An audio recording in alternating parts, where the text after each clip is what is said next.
It started on a chilly Saturday morning, when my mom called me into the living room. She had that look on her face, the one that usually meant trouble or one of her crazy ideas. Our dog Max was sitting at her feet, wagging his tail like he knew something exciting was about to happen. I thought maybe she just wanted me to take Max out for a walk, or help with some training, but what she said next left me speechless. "Get your phone," she said, a strange smile playing on her lips. "We're going to record something with Max today." At first, I thought it was just another one of her DIY projects for social media. She loved posting videos of Max doing silly tricks, or wearing ridiculous costumes. But this time there was something different in her voice. A seriousness that made me uneasy. "What kind of video?" I asked, glancing at Max, who was still clueless and happy as ever. "You'll see," she replied, her tone dismissive but firm. "Just trust me on this. It's going to be good for all of us." I couldn't shake the feeling that whatever she had in mind wasn't as innocent as she made it sound. My mom was always pushing boundaries, constantly chasing the next big idea. She had this way of making things sound harmless, until you were in the middle of it, questioning how you got there. As she walked into the other room to gather her supplies, I sat on the couch with Max, running my hand over his soft fur. He looked up at me with those big brown eyes, completely unaware of the strange energy in the room. "What do you think she's up to, buddy?" I whispered. Max just tilted his head, like he always did when he didn't understand what I was saying. Minutes later, my mom returned holding a small box and her phone in hand. Her smile widened as she set everything down on the table. "All right," she said, clapping her hands together. "Let's get started." I had no idea what was coming. But I knew one thing for sure. It was going to be something I'd never forget. I watched as my mom carefully opened the small box she brought into the room. Inside were a few items that looked completely random at first. A colorful bandana, a squeaky toy shaped like a hamburger, and a small tripod for her phone. Max perked up immediately at the sight of the toy, his tail wagging even harder now. "So what exactly are we doing?" I asked, trying to sound casual, but feeling the knot of nerves tighten in my stomach. She looked at me with a glint in her eye, the kind she got when she was really excited about something. "Just trust me, it's gonna be fun. Max is gonna love it and we'll have something adorable to post." I wanted to believe her, but I couldn't ignore how vague she was being. This wasn't the first time. She'd roped me into one of her ambitious projects. Last month, she tried to teach Max to sing along to a pop song for a TikTok challenge, and it turned into an hour of chaotic barking and laughing. But this felt different. There was something about the way she kept avoiding my questions that made my skin crawl. As she set up the tripod and adjusted the angle, she began humming to herself, completely at ease. "You know, these kinds of videos can go viral," she said over her shoulder. "Cute dogs, people eat this stuff up. We could even start making some real money from it." I sighed, leaning back into the couch. My mom had always been obsessed with going viral, as if internet fame could solve all our problems. Ever since Dad left, she'd been juggling side hustles to make ends meet. And I couldn't really blame her for wanting something more. But using Max, that just didn't sit right with me. "Can you at least tell me what the plan is?" I asked again, trying to sound supportive this time. She finally looked at me, her expression softening just a little. "It's just a little skit," she said. "You and Max are going to act out a scene. It'll be cute, I promise." "A skit," I repeated, raising an eyebrow like what? Her smile didn't waver, but she didn't answer right away. Instead, she pulled out the bandana and tied it around Max's neck. "You'll see," she said, her voice almost teasing now. I glanced at Max, who looked as happy as ever. But I couldn't shake the feeling that this was about to get way more complicated than I'd signed up for. As my mom finished tying the bandana around Max's neck, she started positioning the tripod and setting up her phone. The way she moved, so focused and deliberate, made me feel like I was the only one in the room, questioning this whole thing. Max, oblivious as always, just sat there wagging his tail and chewing on the toy. "Okay, here's the deal," she said, finally breaking the silence. "We're going to act like Max is solving a mystery. You're the sidekick and he's the hero." "A mystery?" I asked, my voice dripping with doubt. "Yeah, like a detective story," she said, her tone light, like it was the most obvious idea in the world. "Think about it. People love stuff like this. It's quirky, it's fun, and it'll show off Max's personality. Trust me, this could blow up online." I wanted to believe her, I really did. But something about the way she was brushing off my concerns made me uneasy. It wasn't just about the video. It was the way she seemed so desperate. Like she was clinging to this idea as if it could fix everything. "All right," I said, slowly trying to play along. "What's the mystery then?" She grinned, clearly excited that I wasn't arguing anymore. "It's simple. Max is a detective trying to find the missing hamburger toy." I looked down at Max, who was happily chewing the very same hamburger toy. "You mean the one he already has?" No, she said, waving her hand like I was missing the point. "That's just the setup. We'll take it away, hide it somewhere, and film him searching for it. Then you'll help him along the way like his partner." It sounded harmless enough, but the way she kept emphasizing the word viral earlier had me on edge. There had to be more to this. As she explained the rest of the plan, I noticed little details that didn't quite add up. She'd already picked specific spots to film, places where Max was supposed to find clues. There was even a small bag of props she'd stashed away, including a pair of plastic sunglasses she wanted Max to wear for the big reveal. The more she talked, the more I realized how much effort she'd put into this. It wasn't just a fun idea. It was something she'd been planning for days, maybe weeks. And while it wasn't unusual for her to go all in on a project, this one felt different. "Why does it feel like there's more to this than you're telling me?" I finally asked, narrowing my eyes at her. She froze for just a second, barely noticeable before laughing it off. "Don't overthink it," she said. "It's just for fun." But that pause, that hesitation, it told me there was definitely more to this. As we started filming, Max played his part perfectly, sniffing around and wagging his tail like the world's cutest detective. But the more I followed my mom's directions, the stranger it all felt. She kept making me reshoot scenes, adjusting angles and insisting we get it just right. And then halfway through the shoot, she slipped up. "Do you think this will impress them?" she muttered under her breath, barely loud enough for me to catch. "Impress who?" I asked, stopping in my tracks. Her face went pale for a split second before she forced a smile. "No one, it's nothing."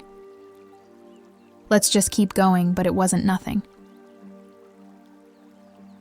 I could tell she was hiding something.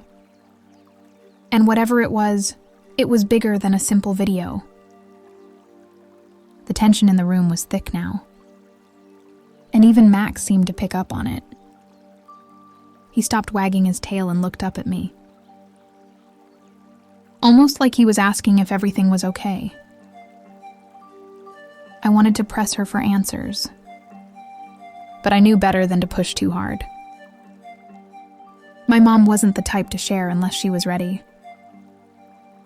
And whatever this was, she clearly wasn't ready to talk about it. For now, I had to play along. But in the back of my mind, I couldn't shake the feeling that this fun, little video was about to lead to something much bigger and far more complicated than either of us had planned. As the filming went on, the atmosphere in the room became more tense. My mom's excitement was now laced with something else urgency. Every time I asked the question, she brushed it off or redirected my focus back to the mystery we were creating. Max, ever the happy-go-lucky dog, seemed to sense the shift too. He started pacing between takes, looking from me to my mom, with a nervous energy I'd never seen in him before. We moved to the kitchen for the next scene, where Max was supposed to find a clue. My mom had placed a small piece of paper under one of the chairs, scribbled with what looked like a random sequence of numbers. She handed it to me, instructing me to act surprised when Max discovered it. "What's this supposed to mean?" I asked, holding up the paper. "It's just part of the story," she said, avoiding eye contact. "But why numbers? Shouldn't it be something related to the missing toy?" "It's called building suspense," she replied, her voice sharper now. "Trust me, it'll make sense later." Her tone shut me up for the moment, but the uneasiness in my chest was growing. This wasn't just a fun, lighthearted video anymore. It was starting to feel like a puzzle. One, where I was missing too many pieces to understand the bigger picture. As we continued filming, little things began to stand out. My mom kept glancing at her phone, checking messages that she quickly hid when I tried to look. She was more on edge than usual, snapping at me for minor mistakes, or fumbling with her words when I asked her about the next scene. Finally, we moved to the backyard for what she called the grand finale. The plan was for Max to solve the mystery by finding the hamburger toy, buried in a pile of leaves. She had me scatter the leaves, while she adjusted the tripod and set up the perfect shot. As I worked, I noticed her phone light up on the patio table. The screen briefly showed a notification, something about an upcoming meeting. My heart sank. Was this video really just about going viral? Or was she using it for something else? "All right, let's wrap this up," she called, her voice unusually high-pitched. Max was already sniffing around the leaves, tail wagging like crazy. He didn't need much direction. His love for that squeaky toy was enough to keep him motivated. But as he dug through the pile, something unexpected happened. Instead of the toy, Max unearthed a small black notebook. He barked excitedly, pawing at it until I stepped in to grab it. "What's this?" I asked. Holding it up, my mom's face froze. For a split second, she looked panicked, like she hadn't planned for this. Just put that back," she said quickly, her voice trembling. "Why?" "What is it?" "It's nothing," she snapped, reaching for it. It's not part of the video.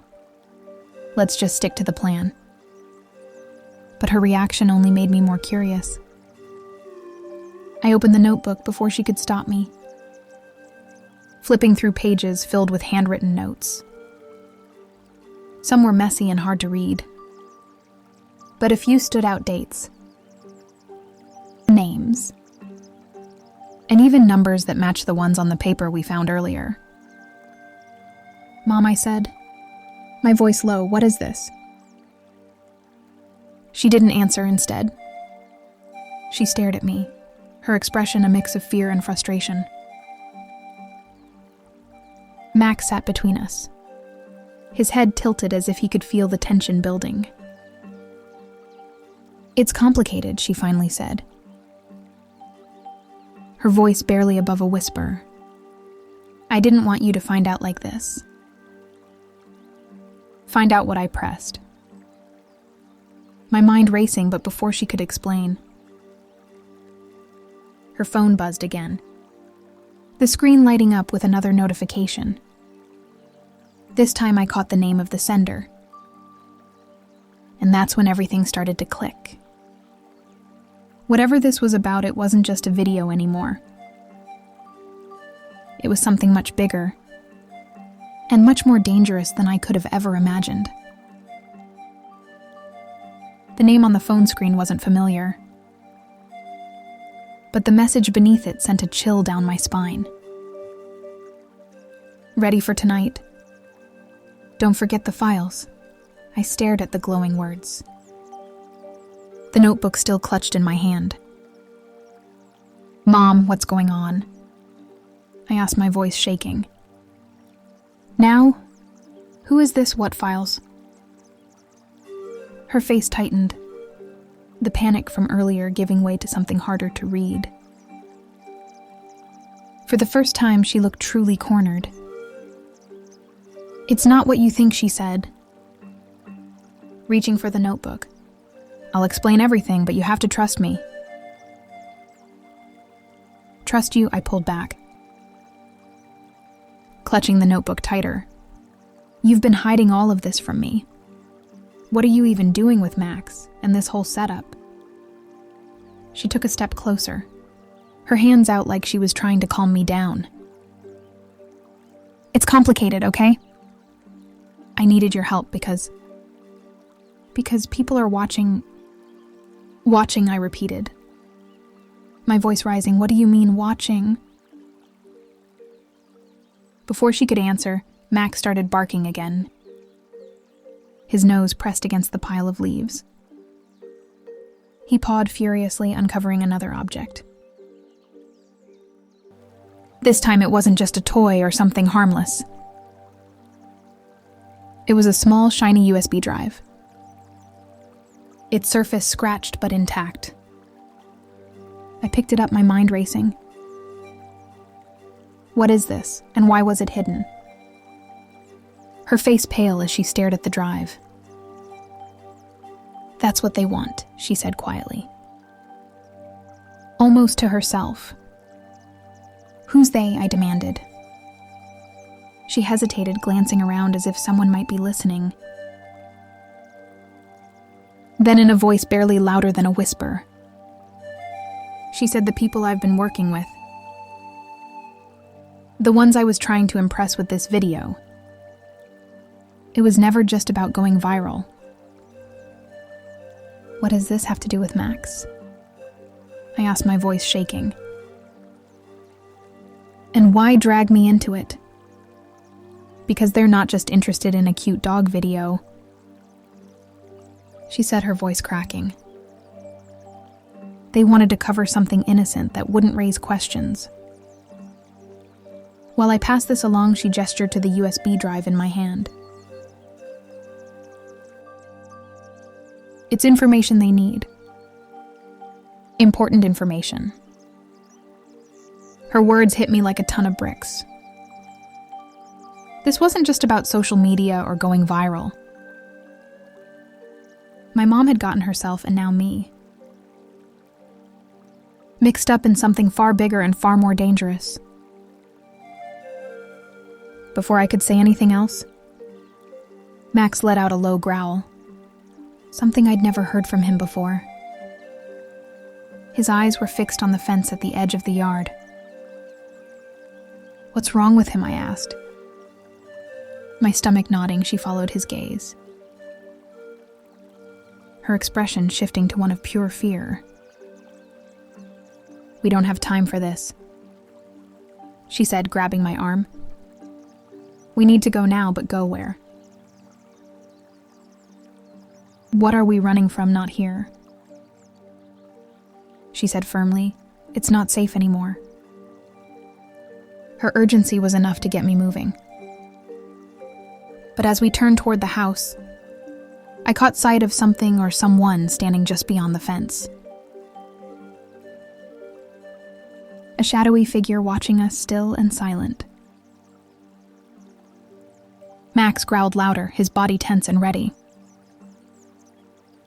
My mom froze, her grip tightening on my arm. "They found us," she whispered. And just like that, everything we've been doing. The video, the clues, the buried secrets shifted into something much more terrifying. Whatever was happening, it wasn't just a game anymore. This was real, and we were right in the middle of it. The figure by the fence moved closer. Stepping out of the shadows, it was a man dressed in dark clothing, his face partially obscured by a hat.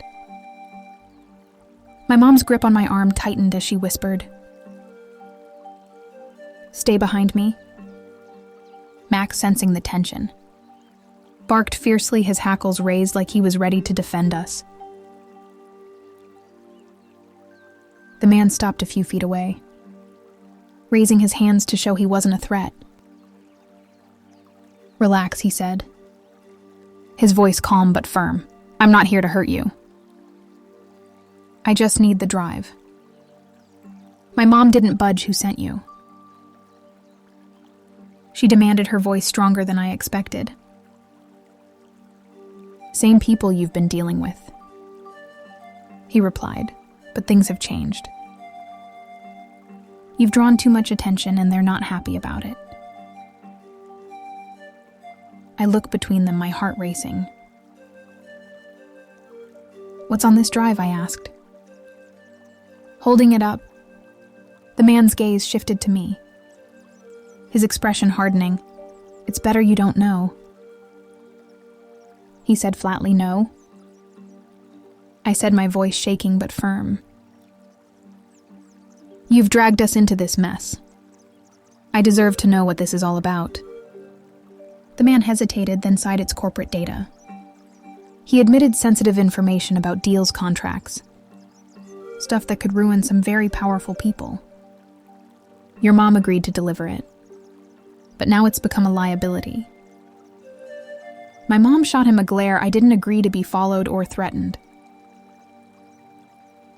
She snapped, "You promised this would be clean." "It was supposed to be," he said, his tone sharp, "but you've made things complicated." Before she could respond, another shadow moved in the corner of my eye. I turned and my stomach dropped, as two more figures emerged from the side of the house.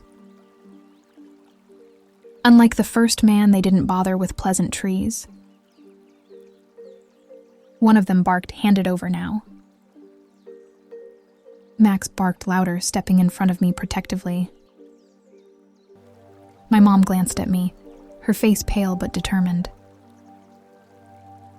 "Run," she whispered. What I stammered, "Take Max in the drive," she said, shoving me toward the back door. "I'll handle this, no." "I'm not leaving you," I protested. But the urgency in her eyes told me there wasn't time to argue. "Go," she shouted. Before I could process what was happening, Max and I were running through the house. I heard voices behind me, angry and frantic. But I didn't look back. My hands were shaking as I clutched the USB drive, my mind racing with questions. We bolted out the front door and down the street, my heart pounding in my chest. Max stayed close, his barking keeping my fear at bay. But as we rounded a corner, a car screeched to a halt in front of us. For a second, I thought we were trapped. But then the driver's window rolled down. And to my shock, it wasn't a stranger. It was my mom. "Get in." She yelled, her voice urgent. I didn't hesitate. Max and I jumped into the car and she sped off, leaving the house and the shadowy figures behind. "How did you?" I started, but she cut me off later. She set her focus on the road. "We're not out of this yet." As the car sped through the night, my mom handed me her phone. "There's an address in the notes." She said, "That's where we're taking the drive. They'll protect us." I opened the Notes app and froze. The address wasn't some random office or safe house. It was our family cabin, a place we hadn't been since my dad left. I looked at her confused. "Why there?" She glanced at me briefly, her expression unreadable. "Because your dad's the only one who can fix this." The words hit me like a punch to the gut. The man who had walked out on us years ago was somehow tied to all of this. The answers I thought I was getting only led to more questions. As we drove into the darkness, one thing became clear: this wasn't over. Not by a long shot, the cabin came into view. Just as the first light of dawn crept over the horizon, the sight of it stirred memories I hadn't thought about in years. Summer trips, campfires, and the way my dad used to carry me on his shoulders when I was too tired to walk back from the lake. But those memories were as we pulled up. Max barked softly, his tail wagging uncertainly. My mom cut the engine and turned to me, her face lined with exhaustion but steadied by resolve. "Stay here," she said firmly. "I'll talk to him first, no." I replied, gripping the USB drive tightly. If he's involved in this, I deserve to hear it too. She hesitated, but finally nodded. Together we walked up the creaky wooden steps and knocked on the door. It swung open before we could knock twice, revealing my dad, who looked older and warier than I remembered. His eyes widened when he saw us, but he didn't say a word, just stepped aside to let us in. Inside the cabin looked exactly the same, as if time had stopped the day he left. My mom wasted no time holding up the USB drive. "Thereafter this," she said. "We need your help." He sighed heavily, running a hand through his graying hair. "I told you not to get involved," he muttered, glaring at my mom. "Don't you dare pin this on me." She snapped. "You're the one who left us to deal with the fallout." "Wait," I interrupted, the frustration bubbling over. "What is going on? Why do they want this so badly? And how are you both tied to it?" My dad looked at me for a long moment, his expression softening. "You're old enough to know now," he said finally. "That drive contains evidence of illegal deals from my old company. When I found out, I tried to expose them, but they threatened you both. That's why I left, to keep you safe." And now I asked, my voice barely a whisper, "Now they know you're involved. he said, looking at my mom. "We have to end this together." For hours, we worked on a plan. My dad called a contact he trusted, someone in law enforcement who could use the evidence safely.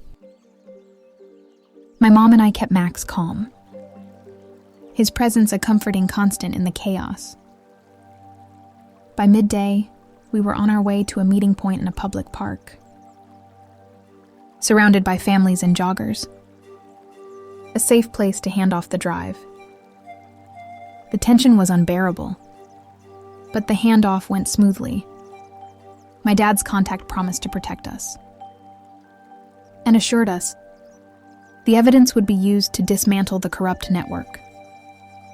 As we drove away, the weight of the past few days began to lift. My dad apologized not just for leaving, but for everything that came after. It wasn't perfect, but it was a start. By the time we got home, the house felt like a sanctuary. Max flopped onto his bed, exhausted but happy, while my mom and I sat on the couch, finally able to breathe. Maybe this can still go viral, I joked weakly, holding up my phone. My mom laughed a real laugh for the first time in days. "Let's stick to dog tricks next time," she said, and as the sunlight streamed through the window, it felt like we were finally moving forward together.